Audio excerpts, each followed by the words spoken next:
आज की कहानी का शीर्षक है जिम्मेदारियाँ। ये कहानी है पश्चिम बंगाल के मुर्शिदाबाद ज़िले के एक बहुत ही छोटे शहर की।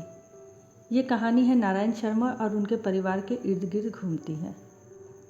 नारायण शर्मा के परिवार में नारायण शर्मा की पत्नी साबरमती देवी, उनकी 5 बेटियां और एक बेटा है। बेटा अभी 2 साल का था और उसका नाम शिव नारायण था। नारायण शर्मा रेलवे में कार्यरत थे। वे स्टेशन मास्टर थे। ये कहानी तब की है जब स्टेशन मास्टर की तनख्वाह महज 300 या 400 रुपये रही होगी। नारायण शर्मा अपने परिवार के साथ रेलवे क्वार्टर में रहते थे। उनका जीवन हंसी खुशी बीत रहा था। लड़कियां स्कूल में पढ़ने जाती थी। घर में साबरमती देवी अपने बेटे के साथ रहती। खुशी संपन्न जीवन बहुत ही अच्छे तरीके से चल रहा था।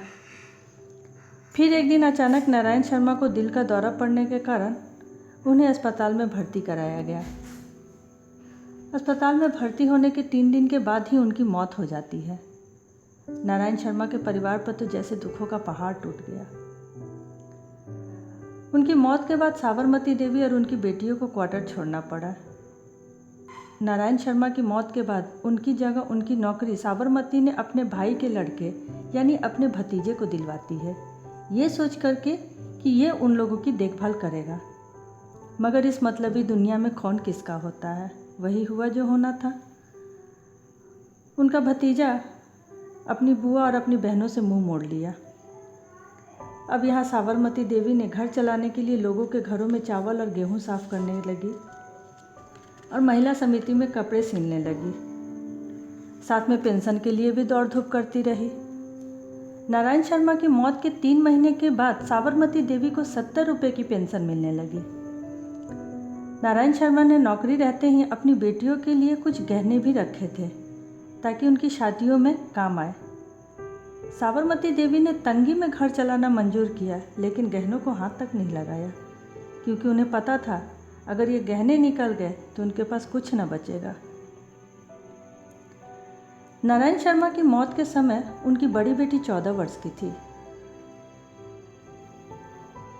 साबरमती देवी ने अपने पति के मौत के 2 साल के बाद अपनी सबसे बड़ी बेटी और उसके 1 साल के बाद अपनी मझली बेटी का ब्याह कर देती है, उन्हीं रखे हुए गहनों को बेचकर। इधर अब शिव नारायण भी 4 साल का हो चुका था। घर में शिव नारायण अब अपनी तीनों बहनों के साथ रहता और साबरमती काम के लिए महिला समिति चली जाती थी। साबरमती ने घर को और अच्छे तरीके से चलाने के लिए अपने पति के ही दफ्तर में मेज और कुर्सियाँ पोंछने का काम करने लगी और चाय भी बनाने लगी। अब घर की हालत थोड़ी बहुत सुधर रही थी। धीरे धीरे समय बीतता गया। नारायण शर्मा की 5 बेटियों का ब्याह हो गया। नारायण शर्मा के मौत के बाद प्रजापति लाल, जो कि उन्हीं के बिरादरी के थे, उन्होंने साबरमती देवी की बहुत सहायता की। लड़कियों के लिए लड़कों को ढूंढना, ब्याह में दौड़ भाग करना, ये सब करते रहे। सब बेटियों के ब्याह हो जाने के बाद साबरमती और शिव नारायण अकेले रह गए। नारायण शर्मा की 4थी बेटी का ब्याह कलकत्ते शहर में हुआ था, जिसका नाम पुतुल देवी था। शिव नारायण अब 10वीं की परीक्षा दे चुका था। 10वीं की परीक्षा के बाद शिव नारायण को उसकी कलकत्ता वाली बहन अपने साथ कलकत्ता ले गई।